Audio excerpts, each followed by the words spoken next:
네, 안녕하십니까. 신지식인 정희태입니다. 저는 국립한국복지대학교 특임교수를 역임했습니다. 대출금리 인하 촉구, 서민은 피눈물, 은행은 이자 파티. 네, 그래서 지금 우리나라 이 경제가 아주 심각해지고 있습니다. 이 모든 게 이 대출 금리를 인상하는 바람에 이 문제가 생긴 거예요. 그래서 미국이라는 나라가 역환율 전쟁을 시작했어요. 그래서 전에는 금리를 내려가지고 무역 경쟁력을 키워가지고 환율 전쟁을 했는데, 이번에는 갑자기 금리를 폭발적으로 올려버렸습니다.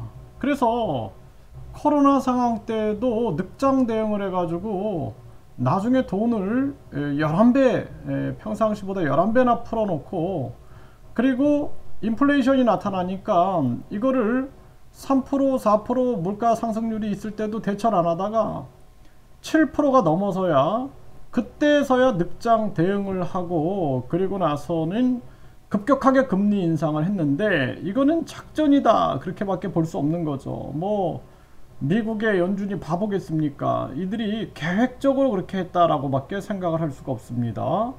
그렇게 해갖고 급격한 금리 인상을 통해서, 역환율 전쟁을 통해서 메이드 인 아메리카 해서 미국에다가 삼성현대, LG, SK, 바이오생명과학 또 세계 많은 제조업들을 끌어당겨 가지고 자기들은 신규 일자리를 넘쳐나게 만들고 세계 전쟁 위기를 만들어 가지고 무기를 판매하고, 그리고 주변 인근 국가들의 궁피파 전략을 쓴 거죠. 그래서 주변 국가들이 가난해져 버리는 겁니다.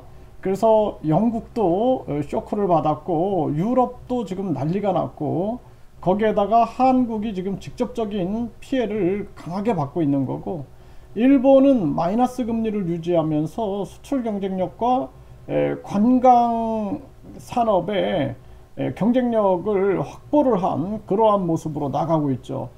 중국이 걸려들 줄 알았죠. 근데 중국이 안 걸려들었어요. 중국은 금리를 내렸습니다. 러시아도 금리를 내리고 튀르키예도 금리를 내렸어요. 그래서 이 역환율 전쟁 속에서 한국만 그냥 금리를 미국을 따라서 막 올린 겁니다. 미국은 철저한 준비를 한 거예요. 전쟁 위기 무기 판매, 그리고 메이드 인 아메리카에서 삼성현대, LG, SK 뭐 이런 기업들을 미국으로 데려가고 철저한 준비를 하고 그 짓을 했는데, 한국은 아무런 준비 없이 금리를 그냥 올려버려 가지고 대책도 없이 그냥 올려버린 거죠. 그러다 보니까 고스란히 기업과 가계의 이 책임이 전가됐다. 이거를 뭐 김진태 때문에 그랬다 이런 식으로 마녀사냥을 하는데, 김진태 때문이 아니라 미국의 역환율 전쟁에 대해서 대응을 못한 거예요. 대응을. 그리고 아무런 무대책, 무책임한 정책을 지금 펼치고 있는 게, 그게 문제다라는 것입니다. 심각한 문제가 아닐 수가 없어요. KBS 뉴스에서 고금리로 서민이 고통을 받고 있다, 대출금리 인하 촉구 해가지고 이 진보당이 나섰어요. 진보당. 네, 그래서 금리, 시중은행의 대출금리 인하를 촉구하고 있는 이러한 모습이고요. 이게 적극적으로 진행이 돼야 된다, 저는 그렇게 보고 있고, 금융권에서 전세 대출금리 인하 움직임이 좀 벌어지고 있어요. 우리 은행이 지금 내리고 있는데, 전문가들은 고정금리, 대출의 금리는 은행이 조절할 수 있다. 이게 지금 전 은행으로 확대가 돼야 됩니다.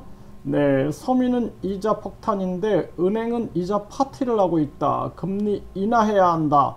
네, 그래서 이 진보당이 횡재세 도입과 더불어서 가계부채 119 이런 얘기를 하는데, 이 지금 국힘이나 민주당은 입을 다물고 있는 거예요. 입을 다물고. 정의당도 입을 다물고 있는 겁니다. 이 사람들이 이미 기득권화됐다, 저는 그렇게 판단을 하게 됩니다. 풀리지 않는 돈맥 경화, 지방 중견 건설이 줄도산 위기다. 네, 미분양은 급증하고 PF 시장은 경색되고 단기자금 확보에 비상이 걸렸다라는 거예요. 그래서 내년 상반기 중 건설업체 부도가 급증할 거다 이렇게 경고를 하고 있는 그러한 정황입니다. 이게 아주 심각한 문제가 아닐 수가 없어요. 그럼에도 불구하고 이 정치꾼들은 쌈박질만 하고 있고 이 주택산업연구원의 목소리를 듣지 않고 있는 거죠. 참 안타까움을 금할 수가 없습니다. 네, 대출금리 인하운동, 진보당이 지금 횡재세를 당장 도입하라 이런 얘기를 하는데 국힘당 그리고 정의당 이러한 지금 민주당 이런 배부른 정당들은 입을 다물고 있는 겁니다. 안타까움을 금할 수가 없고요. 발등에 불이다. 수도권 지방 줄도산이 우려되고 있다. 미분양 수도권이 6,746가구, 지방은 39,605가구, 위험 수위다라는 거죠. 분양가는 오르는데 미분양 악순환, 중소건설사는 위기감이다 이렇게 얘기를 하고 있어요. 이런 정황이니까 저출생이 계속 심화되는 겁니다. 그러니까 길병원의 소아과 전공의 지원이 0명이다 0명. 네, 입원 치료가 중단이 됐다라는 것입니다. 전국 소아정신과 지원율이 2019년에 80%였는데 2022년에 27.5%로 떨어지고 있는 추세다라는 거예요. 이게 이제 소아정신과 기피 현상으로 의료 공백이 만들어지고 있다. 이게 아주 심각한 문제가 아닐 수가 없습니다. 이게 다 경제 위기인 거예요. 가장 부유한 도시의 이면 미국 LA의 노숙자 문제가 비상이다라는 거예요. 이렇게 급격한 금리 인상이 한쪽에서는 비극을 만들어내고 있다라는 것을 잊어서는 안 되는 겁니다. 네, 참 안타까워요. 그래서 지금 우리나라 이 정치꾼들이 아무런 생각이 없어요. 머릿속에. 이게 참 심각한 문제고 국회의원 선거만 머릿속에 들어가 있는 거죠. 돈줄 막힌 은행들 여유자금 한 달 사이 뚝뚝 떨어지고 있다. 이렇게 얘기를 하고 있습니다. 이게 참 안타까워요. 이게 돈이 지금 결국에는 돈이 마르고 있는 거예요. 네, 건드라크는 월가에서 채권왕으로 불리는데 내년 경기 침체로 인한 연준 금리 인하 확률이 75% 이상이다 이렇게 얘기를 했어요.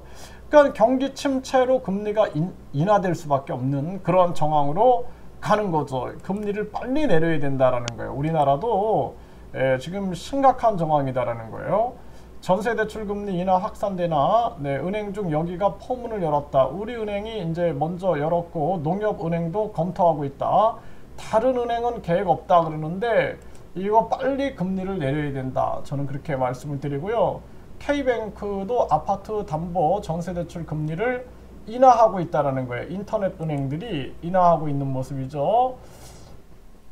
지금 발등에 불 수도권 지방 줄도산이 우려되고 있다. 아주 심각한 정황이고요. 이게 결국에는 아주 어둠의 12월, 어둠의 연말 연시가 될 거다라는 거죠.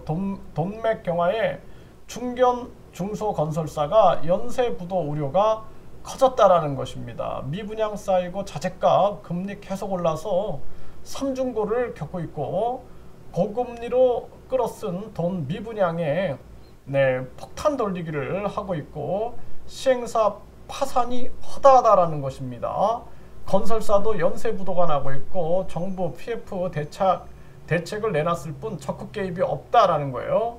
건설사 유동성 고걸 위기에 대책 마련이 분주하다라는 것입니다. 이게 뭔가가 있다. 저는 그런 생각을 안 할 수가 없어요. 이렇게 나라 경제를 망가뜨리는 정치인들이 과연 이 사람들이 대한민국 정치인이 맞는가? 이 정치인들 뒤에서 누가 조정하는가라는 생각을 안 할 수가 없습니다. 내년 건설사 부도 많이 나고 서울 아파트값 4%가 하락한다. 이렇게 얘기를 하고 있어요. 그래서 이 공급으로 이 가격이 떨어져야 되고 경제가 분산이 돼야 돼요. 분산이 돼서 이 아파트 가격이 떨어져야 되는데 지금 금리로 인해서 떨어지는 건 말이 안 되는 겁니다. 임대사업자도 부도가 나고 관리비 통장 압류가 이루어지고 있다. 불안한 임차인들. 그래서 임차인들도 불안 속에 떨고 있고 이게 임대 사업자도 지금 비상이 걸리면 나라 경제를 다 무너뜨리고 있는 겁니다. 지금 심각하고요. 올해만 5곳이 부도가 났다라는 거예요. 동맥 경화에 지방 건설사 줄도산 위기 확산이 되고 있다라는 것입니다. 내년 상반기에 부도 속출하다라는 거예요. 그리고 제2금융권 부실로 전이될 수 있다. 네, 미분양 증가 전망 지속에 불안감이 확산되고 있다라는 것입니다. 네, 이게 심각한 문제가 아닐 수가 없고요. 지방 건설사는 도미노 부도가 현실화됐고 임금 체불의 대표가 잠적까지 하고 있는 그러한 정황이다라는 것입니다. 그래서 이 급격한 금리 인상이 부작용이 엄청 심하다. 그리고 물가는 공급망이 엉켰기 때문에 발생됐기 때문에 공급으로 풀어야 된다. 그러니까 국제 정세를 읽고 미국의 인근 궁핍화 전략, 역환율 전쟁에 맞서 가지고 대비를 했어야 되는데 대비가 안 되고 수출도 망가뜨리고 가게도 망가뜨리고 기업도 망가뜨리고 다 망가뜨리고 있는 거예요 지금. 그러면서 집값 잡았다 이렇게 떠드는 자들이 있는데 정말 안타까움을 금할 수가 없다. 무대비, 그리고 무능, 무책임한 이러한 정부의 모습을 보게 됩니다.